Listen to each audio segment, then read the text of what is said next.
ব্যাপক দুৰ্নীতিয়ে যেন পিছ এৰা নাই বিজেপি চৰকাৰ। হৰভোগৰ নিচুকাত জিঅ' বেগৰ কামৰ দুৰ্নীতিৰ বিৰুদ্ধে নৈপৰীয়া ৰাইজে তীব্ৰ প্ৰতিবাদ সাব্যস্ত কৰে। মন্ত্ৰী পীযুষ হাজৰিকা গৌবেগ, জিঅ' বেগৰ কাম চলি থকা ঠিকাদাৰ গৌবেগ আদি শ্লোগানেৰে উত্তাল কৰি তোলে নৈপৰীয়া ৰাইজে।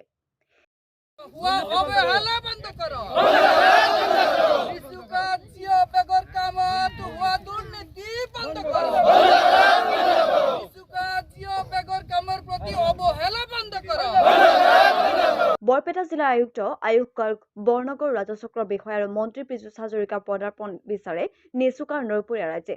বৰপেটা জিলা সৰ্বো সমষ্টিৰ নিচুকাত জিঅ' বেগৰ কামৰ ব্যাপক দুৰ্নীতি।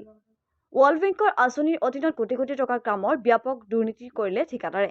কামৰ গাইডলাইনৰ মাধ্যমত কাম নকৰিলে ঠিকাদাৰে। নিজৰ মুনাফা স্বাৰ্থত লেহেম গতিত চলিছে গৰাখহনীয়া ৰোধৰ জিঅ' বেগৰ কাম। জিঅ' বেগৰ কাম চলি থকা উত্তৰ অংশত গৰাখহনীয়া কবলত যায় নৈপৰীয়া ৰাজ্যৰ ভূমি ঘৰ ভাৰী। উত্তৰ অংশত গৰাখহনীয়া ৰোধ নকৰিলে বাৰিষা সময়ত জিঅ' বেগৰ কামৰ কোটি কোটি টকা অথলে যাব বুলি ৰাইজে উল্লেখ কৰে। অসম চৰকাৰ তথা জলসিঞ্চন মন্ত্ৰী পীযুষ হাজৰিকা আৰু জলসিঞ্চন বিভাগৰ বিষয়ববীয়াসকলে উচিত তদন্ত কৰি নৈপৰীয়া ৰাইজক সুৰক্ষাৰ ব্যৱস্থা কৰি দিয়ে।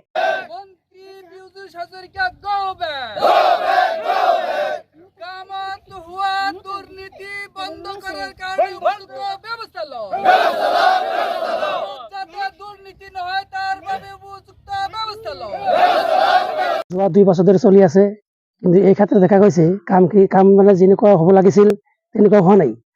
এইটো মানে যিটো ANPL কোম্পানী যে ঠিকা লৈছে, এই ঠিকা লোৱাৰ তেওঁলোকে মানে যেনেকুৱা ধৰণৰ কাম কৰিব লাগিছে সেই ধৰণে কৰা নাই। আৰু কাম এটা কৰিবলৈ হ'লে আমাৰ যিবিলাক লেবাৰৰ প্ৰয়োজন হয়, এই লেবাৰবিলাকেও তাৰমানে ইয়াত আহিব নাই, কাৰণ লেবাৰবিলাকে তাৰ উপযুক্ত মূল্য পোৱা নাই, যাৰ কাৰণে ইয়াত লেবাৰসকলে আহি পোৱা নাই। গতিকে অসম চৰকাৰক আহ্বান জনাইছোঁ যাতে অসম চৰকাৰে আমাৰ এই কামবিলাক তদন্ত কৰি কামবিলাক য'ত মানে অলপ মিষ্টেক হৈ আছে এইবিলাক ওচৰত তদন্ত কৰি যাতে আমাৰ এই কামবিলাকৰ সমস্যা সমাধান যিটো আমি সন্মুখীন হৈছোঁ এইটো যাতে সমাধান কৰে।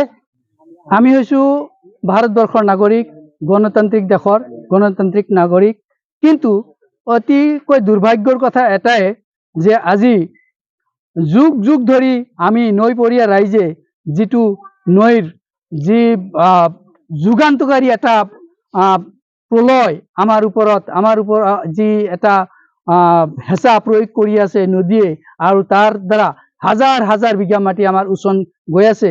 আৰু এই ক্ষেত্ৰত বিগত দিনৰ পৰা আজিলৈকে যিমান চৰকাৰ গুচি গৈছে, এতিয়া নিউ চৰকাৰ অহাৰ পাছত যদিও এটা আমাক সমূহ ৰাইজক এটা পৰিত্ৰাণ নিয়াৰ এটা আঁচনি হাতত লৈছে, তাৰ কাৰণে আমি সুখী হৈছিলোঁ। কিন্তু অতিকৈ দুৰ্ভাগ্য, অতিকৈ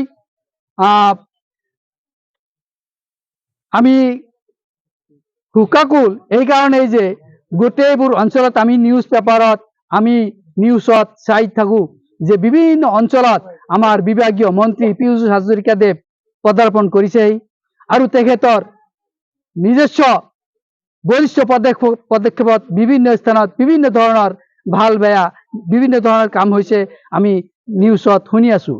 কিন্তু দুৰ্ভাগ্যবশতঃ আমাৰ এইখন অঞ্চলত আমি এই নৈপৰীয়া ৰাইজ, আমি নিচুকা, খুদনাবাৰী, চেঙেলীয়া এই অঞ্চলৰে আমাৰ এই নিচুকা, চেঙেলীয়া, খুদনাবাৰী অঞ্চলত এতিয়ালৈকে একবাৰো পদাৰ্পণ কৰিব পৰা নাই।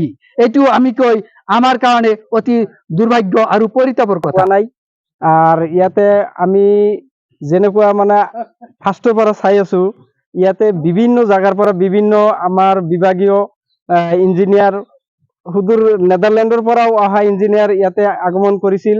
আৰু তেওঁলোকে ইমান ডাঙৰ ডাঙৰ মানুহ আহি ইয়াতে কামটো কৰাৰ যিটো যিটো মানে আমি চাই আছো, মানে এই কামটো সেই হিচাপ মতে হোৱা নাই।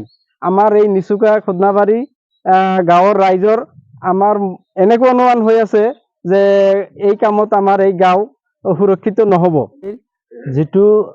যি অৱস্থাৰ যিটো গাইডবান সুচাৰুৰূপে হোৱা নাই, গতিকে আমি চৰকাৰৰ ওচৰত আবেদন জনাইছোঁ যে এই বান্ধখনৰ উচিত তদন্ত কৰি যাতে এই বান্ধখন সুচাৰুৰূপে সম্পূৰ্ণ কৰে, তাৰ বাবে আবেদন জনাইছোঁ ৰাইজৰ হৈ।